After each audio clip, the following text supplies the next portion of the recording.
Bonjour à tous, j'espère que vous allez bien. On se retrouve aujourd'hui pour une vidéo revue de livres. J'en avais déjà fait une sur ma chaîne sur les livres cottagecore, mais aujourd'hui j'ai décidé de vous faire une revue comparative de deux livres qui sortent un petit peu de l'ordinaire. Si vous êtes familier à l'univers du cottagecore, vous les avez forcément vus passer sur les réseaux sociaux. Il s'agit de ces deux livres-ci. The Little Book of Cottagecore et Escape into Cottagecore. Petit avertissement avant de continuer la vidéo, effectivement il s'agit de deux livres qui sont en anglais. Personnellement je les ai trouvés très faciles d'accès pour peu que vous parliez un petit peu cette langue, mais effectivement si vous ne lisez pas en anglais, cela va être plutôt compliqué pour vous de les lire. Quoi qu'il en soit, j'ai trouvé ça intéressant de vous faire une petite revue comparative de ces deux livres et de vous dire à mon sens ce qu'ils valent tous les deux.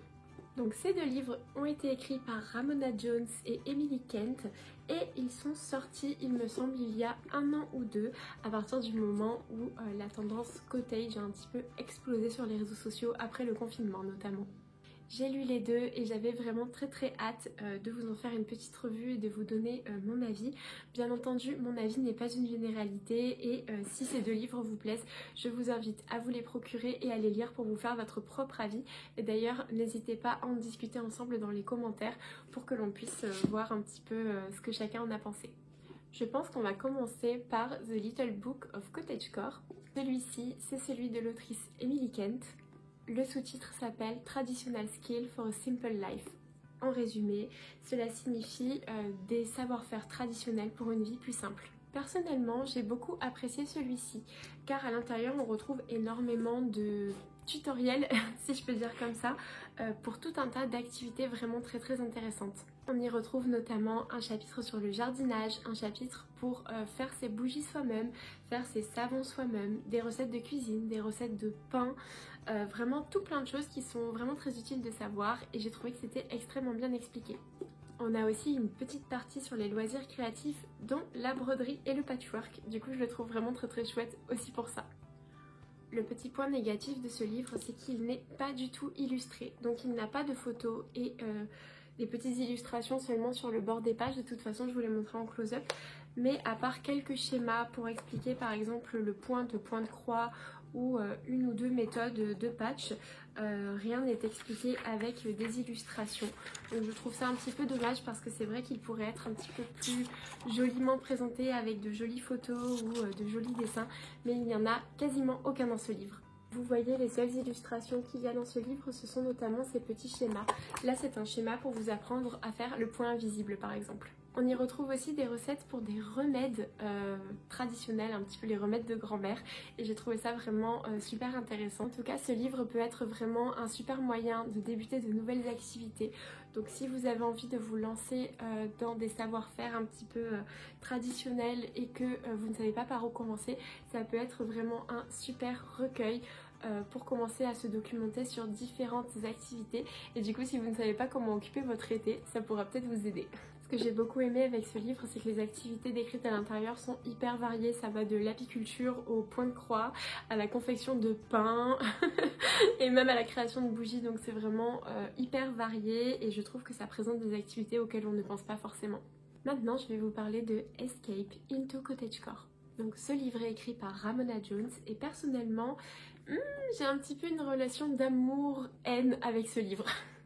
Haine est un bien grand mot évidemment, mais c'est un petit peu une façon de vous dire que j'ai adoré certains points, je l'ai trouvé vraiment génial pour plein de choses, mais j'ai eu beaucoup plus de mal avec d'autres et je vais vous expliquer ça tout de suite. Ce livre est très joliment illustré sur la couverture, je trouve que c'est vraiment le cas pour les deux livres qui ont été vraiment très joliment illustrés et je trouve qu'ils donnent vraiment envie quand on les voit sur une étagère. La grosse différence avec The Little Book of Cottagecore que je vous ai présenté précédemment, c'est que celui-ci est illustré de plein de jolies photos et du coup ça rend ça vraiment beaucoup plus vivant et beaucoup moins manuel explicatif. Donc il est vraiment super chouette pour ça, la mise en page est très jolie et il est illustré de plein de photos. Ce que j'ai beaucoup aimé par rapport à ce livre, c'est aussi la diversité des sujets abordés. Donc on y retrouve l'introduction que j'ai trouvée personnellement très intéressante.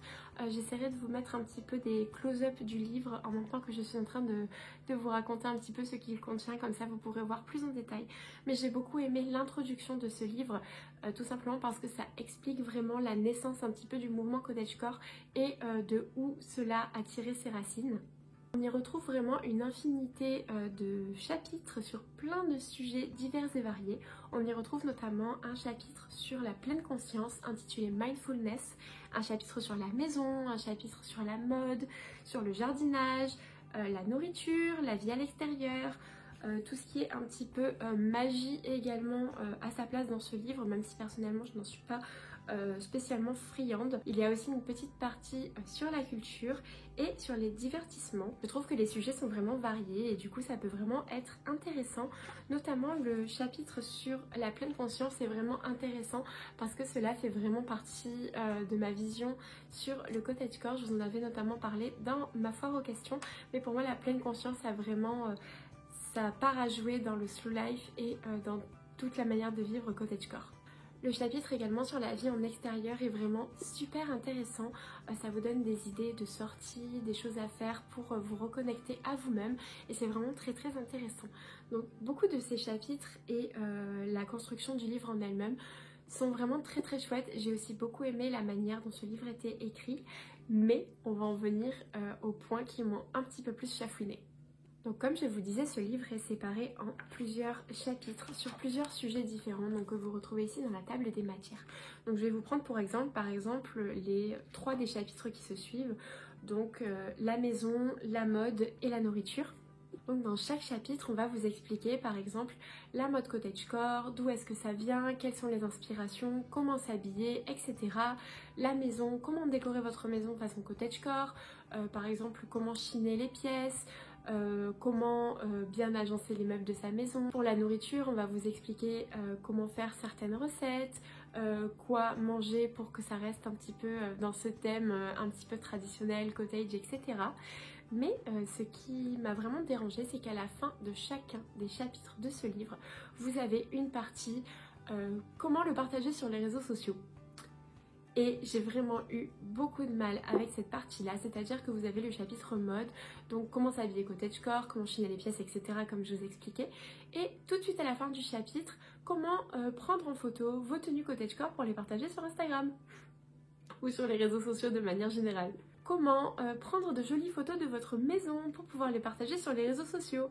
Comment prendre de jolies photos de ce que vous avez cuisiné pour les partager à votre communauté.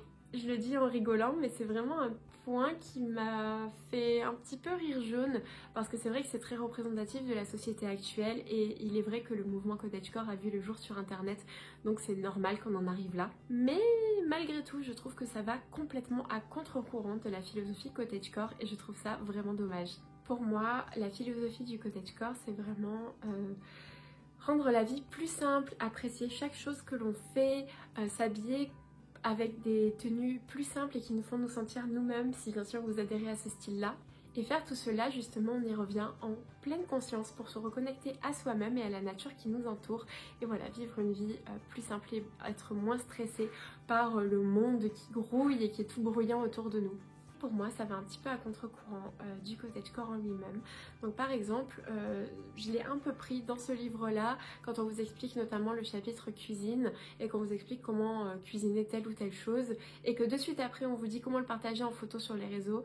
J'ai trouvé ça un petit peu tiré par les cheveux parce que je me suis dit au final, c'est un petit peu comme si je me disais tiens, aujourd'hui je vais faire un clafoutis à l'abricot, pas parce que j'aime ça, mais juste pour partager en photo sur Instagram parce que ça sera joli. Et j'ai beaucoup de mal avec cette philosophie. Bien sûr, si des personnes sont adeptes de cette façon de penser et font certaines choses en priorité, bon certes parce que ça leur plaît, mais en priorité pour mettre cette chose-là sur les réseaux sociaux, chacun trouve son bonheur là où il veut et ce n'est absolument pas un problème. Mais personnellement, je trouve que c'est quelque chose qui dénote de ma vision personnelle de voir un petit peu tout l'esthétique et toute la manière de vie cottagecore. Je vous montre un petit peu la partie dont je vous parlais, notamment là c'est photographier son intérieur. Donc en gros ça vous dit, une fois que vous êtes satisfait de votre intérieur et que vous avez réussi à capturer le charme du cottagecore, c'est le moment de partager la magie sur les réseaux sociaux. Et je trouve ça un petit peu dommage que ça soit formulé de la sorte. Après, comme je vous dis, chacun trouve son bonheur là où il veut et comme il le veut. Mais voilà, personnellement ça ne collait pas totalement à ma vision des choses et du coup j'étais vraiment déçue parce que ça aurait pu être mon livre préféré des deux. Mais finalement je préfère vraiment celui-là qui donne plein d'idées, malgré que celui-ci soit très joliment illustré, très joliment écrit, et j'ai adoré l'introduction et la partie sur la pleine conscience. Mais voilà, pour moi il a perdu des points avec cette partie sur les réseaux sociaux. N'hésitez pas à me dire dans les commentaires si vous avez lu ces deux livres-là et à me partager quelle est votre vision du cottagecore. Je pense que je ferai une vidéo à ce sujet prochainement, une vidéo un petit peu explicative sur quelle est ma vision des choses par rapport à ce mouvement. Mais en tout cas, j'ai prévu pas mal de projets autour de cela, donc restez connectés si vous voulez en savoir plus. Je crois que je ne l'ai pas précisé au début de cette vidéo, mais du coup, ces deux livres m'ont coûté chacun entre 10 et 15 euros, je ne me souviens plus exactement, et je me les suis procurés sur Amazon. Je les avais repérés sur un autre site, mais malheureusement ils n'étaient pas disponibles, et le seul site où j'ai pu les trouver en livraison vers la France qui ne soit pas à des prix exorbitants, c'était sur Amazon malheureusement, mais en plus ils sont arrivés pas trop en bon état. Je ne sais pas si vous pourrez voir, mais il était arrivé un petit peu corné et celui-ci un petit peu déchiré à cet endroit. Personnellement j'ai pas eu le cœur de les renvoyer parce que les procédures auraient été longues et que j'avais vraiment envie de me plonger dans la lecture de ces livres, mais ça aurait été possible. Donc voilà, selon là où vous le commandez, faites attention que vos livres arrivent vraiment en bon état parce que la couverture est une couverture rigide et donc elle peut s'abîmer très facilement. Donc voilà, n'hésitez pas à me dire dans les commentaires si vous avez lu un ou ces deux livres là. Je serais vraiment curieuse d'avoir votre avis dessus, sachant que chaque personne a son avis qui diffère sur la vision du cottage et aussi sa relation avec les réseaux sociaux. Du coup, je trouve que ça pourrait être vraiment super intéressant si on pouvait en discuter tous ensemble dans les commentaires. N'hésitez pas à me dire lequel vous avez préféré ou si vous ne les avez pas lus, si vous comptez les lire. C'était une vidéo un petit peu rapide, mais j'espère tout de même qu'elle vous aura plu. Je ne sais pas si je ferai régulièrement des vidéos de revues de livres, mais en tout cas j'ai bien aimé tourner cette vidéo et c'est vrai que si c'est un format qui vous plaît et que j'ai l'inspiration d'en faire d'autres, j'ai pas mal de livres que je pourrais revoir avec vous sur cette chaîne. Cette vidéo est maintenant terminée, j'espère que vous aurez apprécié en savoir plus sur ces livres. J'espère vous retrouver très bientôt pour une nouvelle vidéo et jusqu'à la prochaine fois, prenez soin de vous, bisous!